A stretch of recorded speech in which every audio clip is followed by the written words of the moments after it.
We got alerted. The whole Ranger Regiment, which is, you referred to this earlier, Yes. got surged over into Afghanistan. We had some actionable intelligence. They said, we're going to throw the entire Ranger Regiment at this intel set, at these target sets. And thus unfolds Winter Strike 2003. It was the largest operation in the special operations community for the global war on terror. We had everybody out there. Was that the photo that you showed me? Yeah. Earlier? Okay, cool. Yeah. That was it. So we were deep up in the mountains. Go to Brandon's Instagram real quick. And oh yeah, you got it pulled up already. Go, Jeremy. I have to scroll down here. It's not too far down.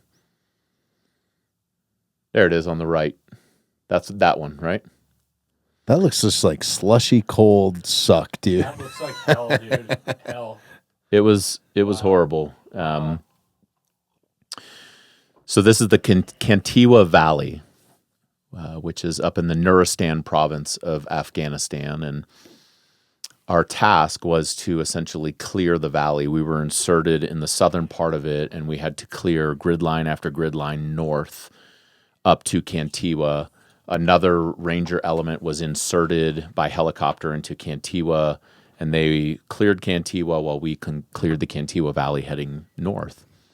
So what you're seeing here is the valley floor is 7,500 feet in elevation. We were climbing up ice chutes, clearing towns and villages at 11,000 feet, which was bizarre to see villages up there. And what happens with aircraft, with helicopters, is that when the altitude increases, but the temperature decreases, such as it was in this situation. So the average temperatures during the nighttime were single digits, daytime double digits. When you have that increase in altitude and decrease in temperature, the aircraft lift capability decreases. The air is too thin. The aircraft can no longer carry the weight of the cargo. So because of that, they couldn't resupply us. And they also couldn't really close air support us, this is the first time in 3 rotations that I had not had close air support directly overhead, which it wouldn't have mattered anyways, because as you can see, the ceiling is so low, the clouds, you couldn't see anything. Couldn't see anything, right? So what's happening here is what had to be done is they would drop what they could carry as far as they could carry it.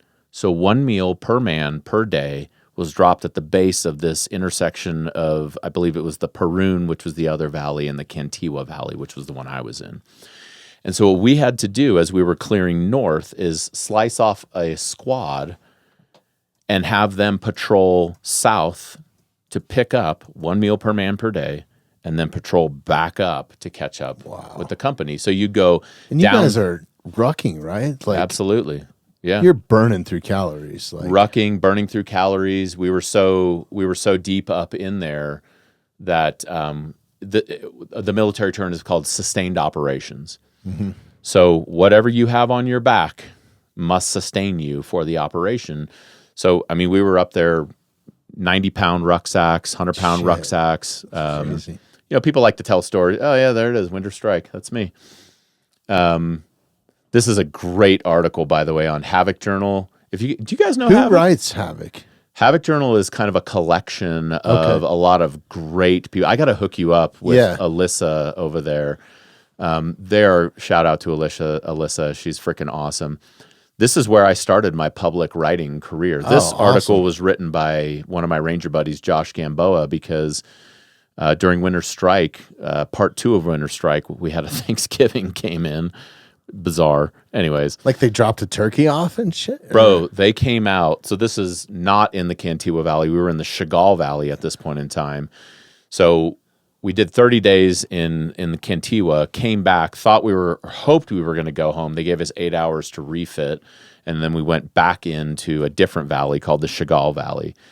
And in the Chagall Valley, we stopped because it was, Thanksgiving, and they flew out. They flew out from Bagram. It was the baddest ass thing. Like these Blackhawks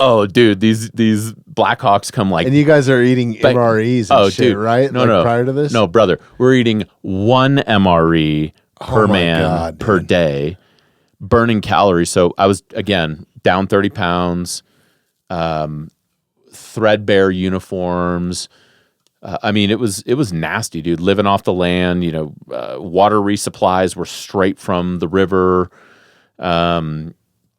We had purifier kits, but Are you guys doing any sort of foraging or anything like that at this point, or like? Well, it's the middle of winter, so like, how are you going to forage? there's nothing to forage. What we did is actually we were able to engage with some of the locals who were wanted nothing to do with fighting with us. I mean, frankly, to be honest with you, not many did, but we had a guy make us beans and rice once. Like, we had the ability to give them some cash or give them, something. We had a crippled goat come wandering into to our hooch one day. Dude. I'll never forget it. I'm not going to say his full name, but I'm just going to call him G. Yeah. First Sergeant G. You know who you are, brother. Let's go. Cheers to that. Dude. I love that man. First Sergeant G. He's the man, dude.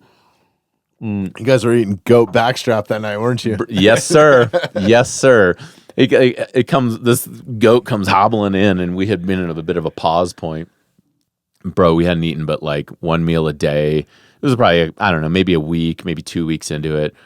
We're starving. He sucking. Probably wasn't limping. He just probably looked like he was limping. No, I swear. No, it looked the cartoons where it looks like a steak. Like dude's walking in a steak. He comes walking in, and I'm not kidding you. Like every NCO, we were like looking at this goat. Oh my god! And First Sergeant G was sitting on this, like it was almost like he was on a throne. That's how I recall it. Yeah. And we look over, and he had his hand, he was just sitting like this. Like that. And this dude was a mountain. Yeah. Great. Yeah. He's like a mountain of a man, this guy, right? And everybody looks over at First Sergeant G, and he says 2 words: kill it. Yeah. And it was on. Dudes were roasting a fire, back straps, like the whole 9 thing. Let's go. And I didn't grow up hunting. I grew up in the Bay Area, I'm like I'm like a kid from the suburbs, right? And I'm just like looking at this, I'm like, wow, these dudes and guys are like, you've never seen this before? I'm like, no, man, like this is amazing. Yeah. Dude, it's probably the best meal you guys had out there. Oh man, that was the best damn goat I've ever eaten in my life. Yeah. It tastes better when you kill it yourself. Yeah, exactly. Like, so but it's crazy that